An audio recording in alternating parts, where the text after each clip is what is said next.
Yo, YouTube, what's up with your boy, Sports and Fitness Rants? I'm back, guys. Click that like button. Subscribe to my channel. What's up, y'all? Welcome back, guys. Welcome back. Got another great video for you guys today. As usual, you guys know the deal on this channel. It's all about setting the record straight. It's all about stopping the lies, stopping the narratives. You guys know that on this channel, guys. And I want to thank everybody out there, man. Everybody across the world. Everybody in the Philippines, in Japan, Australia, New Zealand, everybody in Germany, England, Belgium, the Netherlands, the Bahamas, Jamaica, Kenya, South Africa. Shout out to everybody in Trinidad and Tobago, everybody in Puerto Rico, Spain. Shout out to all you guys. Much respect to everybody, man. I am truly humble about all the love, guys. I am truly humble, man. Thank you, man. Everybody across the states, everybody in LA, New York, Texas, North Carolina, Chicago, Detroit, DC, Ohio. Shout out to all you guys, man. Much respect, man. Thank you. Truly humble, guys. Real recognize real, man. We must continue to stand up. We must stop these narratives. And in this video, we're going to speak about one of the biggest narratives, man, about LeBron James and this notion that he makes the people around him better, right? And we've talked about this angle before, but we're going to talk about it a little bit differently. LeBron James has never developed anybody. Right? Not just about him not making the players around him better, per se. He never developed his teammates. We're going to talk about it in this video. And you guys know what to do, man. Turn the volume all the way up. Hit that play button. Remember, these videos are for educational purposes. And let's roll. So, yes, guys, like I said, man, LeBron James in this big narrative that he makes the players around him better. Now, like I said, we've talked about this on this channel before. We've mentioned this. But for me, LeBron James, one of the biggest flaws of his overall career, right, is that we always point to his 4-6 record in the finals, right? That really destroys him in any argument as it pertains to Michael Jordan, right?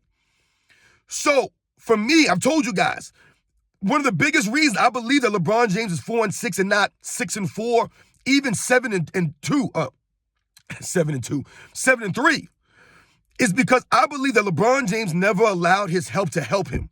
He never did this, right? He never put them in the best possible positions to be successful, right?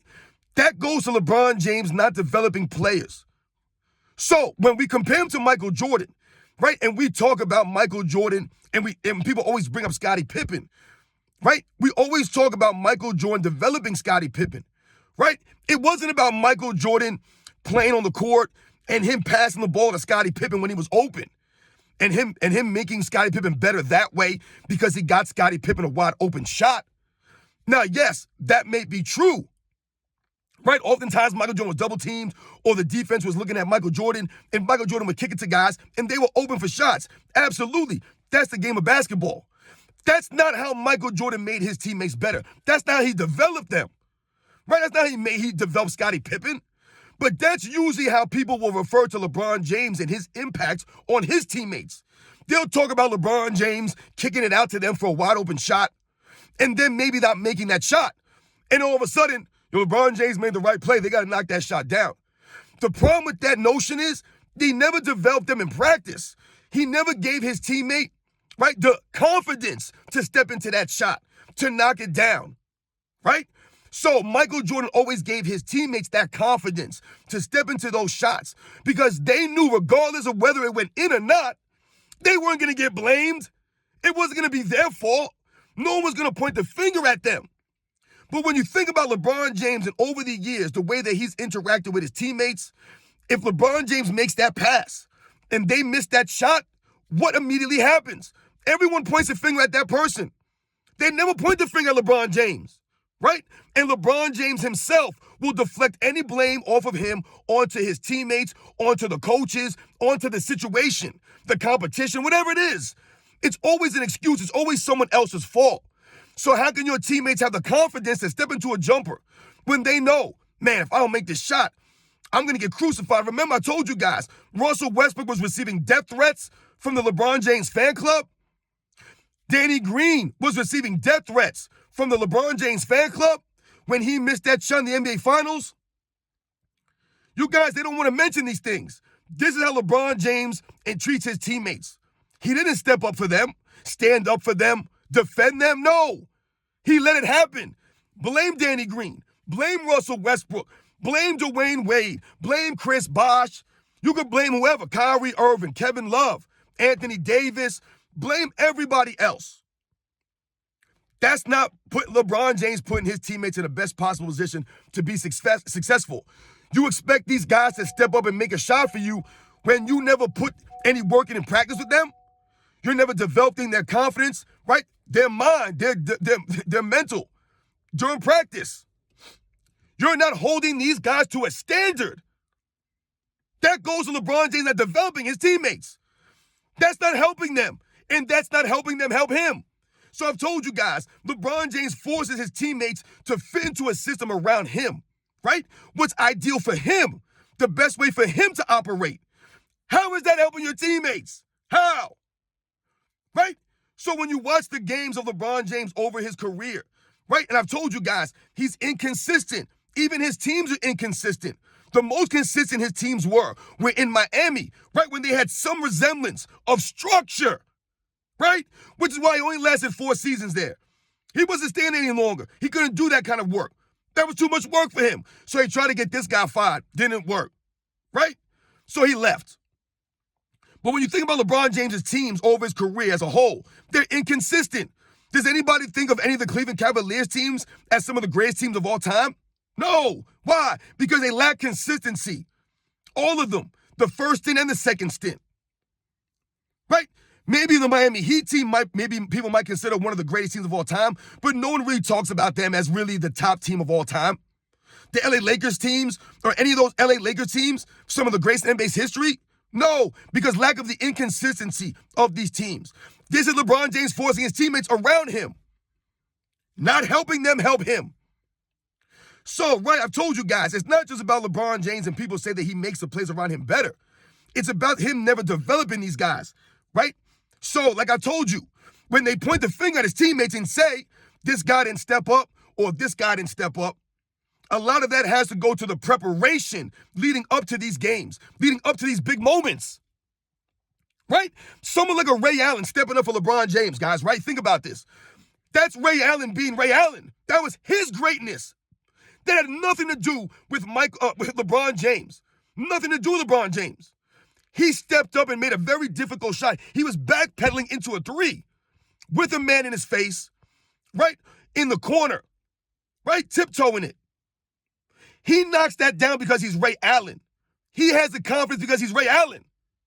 When they try to compare a shot like that to a Steve Kerr or a John Paxson knocking down a 3-pointer, let's think about John Paxson, for example. Michael Jordan was the only player of the Chicago Bulls to score any points in the fourth quarter leading up into that shot. So what that does is it keeps the Chicago Bulls within striking distance, number one. But number two, when John Paxson steps into that shot, he's stepping into that shot with all the years of practice with Michael Jordan, right? From 1986 on, when John Paxson arrived on the Bulls in the 86 season. So from that year, all those years of practice with Michael Jordan, right, developed and gave John Paxson the confidence to step into that shot.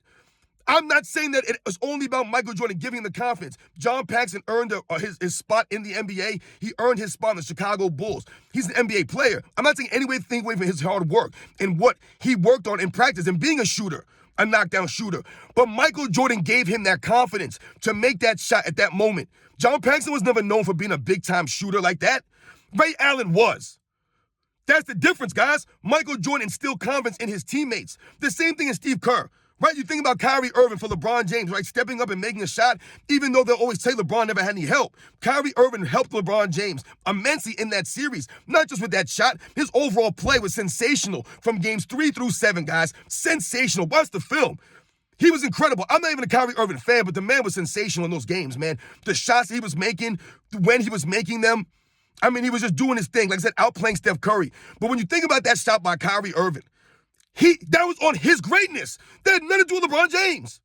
That wasn't LeBron James instilling the confidence in Kyrie Irving. If you guys remember, it was LeBron James who didn't want to take the shot. They were drawing up to play for LeBron James. And he was like, nah, guys, give it to Kyrie Irving. That's not LeBron James giving Kyrie Irving the confidence. That's LeBron James knowing that Kyrie Irving was built for this stuff. He was already of that nature, of that ilk. That had nothing to do with LeBron James' tutelage or him developing him in the years of practice. That was his second season playing with Kyrie Irving. Now we think about Steve Kerr. Steve Kerr was known as a journeyman. A journeyman, guys. A lot of people don't realize that. He's not an NBA legend or a Bulls legend. He was an NBA journeyman when he came to Chicago Bulls, guys. And Michael Jordan told him before that play, not like you take the shot. He said, if they double team me and you're open, I'm coming to you with it. And Steve Kerr said, I'll be ready. And you know why Steve Kerr said that? Because he knew Michael Jordan believed in him. Michael Jordan showed belief in him, confidence in him. So Steve Kerr was like, listen, Michael Jordan believes in me. I believe in myself. I'm going to make this shot if Mike comes to me. And Steve Kerr did that. That was partly due to Michael Jordan instilling the confidence in him in those years in practice, right? And leading up to that shot. I told you guys, you look at Steve Kerr's three-point shooting percentage, and we know that wasn't a three-point that he hit in 97, but if you look at his three-point shooting percentage, because oftentimes people talk about Michael Jordan had Steve Kerr. Steve Kerr's not even in the top 100 in three-point percentage in the NBA Finals, guys. Not even in the top 100. So Steve Kerr wasn't a knockdown shooter in the finals per se, but he still had the confidence, though, because of someone like a Michael Jordan. This is the difference, guys, in their approach to their teammates and their effect and impact on the teammates. When people talk about the 94 Bulls being successful without Michael Jordan, all they're doing is highlighting Michael Jordan's greatness, his leadership, what he left those guys. I told you, those are the residuals of Michael Jordan's greatness and his leadership, what he taught these guys. You guys have probably heard that saying about, I can't remember how it goes. It's about if you give someone a fish, he can eat for a day, but if you teach them how to fish, then he can eat, forever. He can feed himself. That's what Michael Jordan did for his teammates. He taught them how to be fishermen, right? In whatever role that they were in, he allowed them to be successful by having a role, right? He taught them how to fish. He taught Scottie Pippen, Horace Grant, B.J. Armstrong, Paxson, all these guys, right? LeBron James gives his teammates fish. That's what he does. When they're out there on the court, and he throws a ball to them, that's him giving them a fish. He'll feed them for that game, right? Or for that season. But they might be gone next season. They might be gone in the middle of the season. There's no confidence there. There's no trust. Where's the trust? Where's the chemistry? Where's the camaraderie? I love when you hear LeBron James fans talk about his, and you hear guys talk about, yeah, I love playing with LeBron James. Players, they love to play with LeBron James, right? His fans will always say, yeah, I love playing with LeBron James, man, because he passes me the ball. And, he jokes around with us, and he high-fives me, and he smacks me in the butt from time to time. And, he just smiles at me a lot, man. I love playing with LeBron James. They say corny stuff like that. Nothing that has to do with winning or losing the actual on-court game. They talk about some silliness, him passing them the ball. That's LeBron James giving them a fish.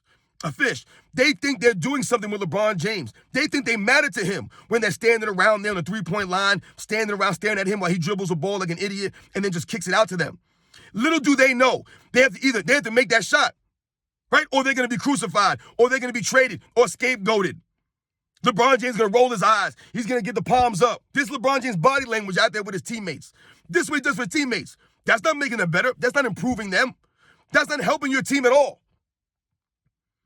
But they'll always tell us that LeBron James makes his teammates better. No, he does not. Yes, LeBron James makes the teams he goes to better because he's LeBron James. You're an all-time great. If you add an all-time great to any team, they're going to get better, right? The problem I've told you guys is that LeBron James never allowed his teammates to be successful. He never has. That's the problem, right? He made Dwayne Wade learn how to play off ball, right? That's what Dwayne Wade did for him. Right? Chris Bosh had to develop it or mold and change his game to fit around LeBron James. He did that for him. Right? Kyrie Irving didn't even want to play this man anymore. He got tired of this stuff.